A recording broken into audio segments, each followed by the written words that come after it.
The final idea, which was following a specific subject during the rehearsal period of There Is a War, which is going to be the play this year at Reed School. So we're going to find a specific actor and we're going to follow them through the whole period up to, I think it's around the 20th of November when the final performance takes place. So you're going to see behind the scenes stuff and what basically everyone's feeling under pressure leading up to this big event. This is a kind of a subject matter that really hasn't really been displayed or discussed quite a bit, so we thought it would take this kind of unique and interesting look on a behind-the-scenes view of what it takes to be one of the lead roles in a school production. I just put there, I think we're going to use an unseen narrator for this as opposed to having an individual on screen, so would that make it an observational documentary? And as I said, confessionals will replace an interview. The fantastic thing about the confessionals is that the subjects can tell the story themselves.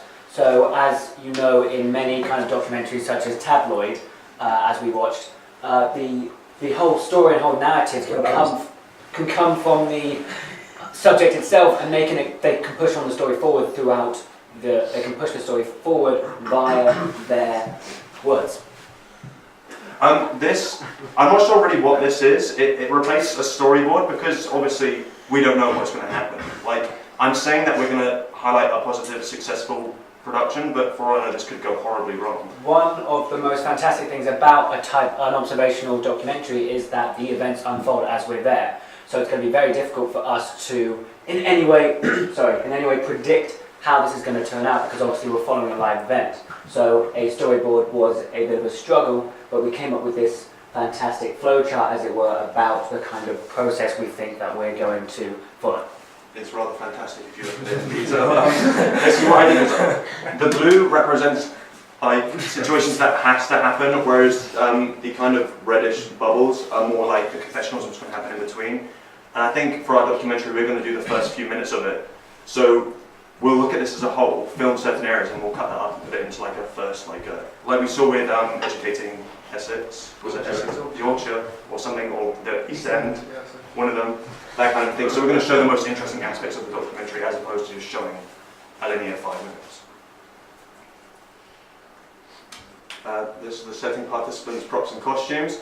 We don't have the costumes yet. I think the only ones that I've seen are a hazmat suit, which I will be wearing in the thing, and a soldier's outfit, which I assume that's what it's going to look like in the end, but I don't think they've arrived yet.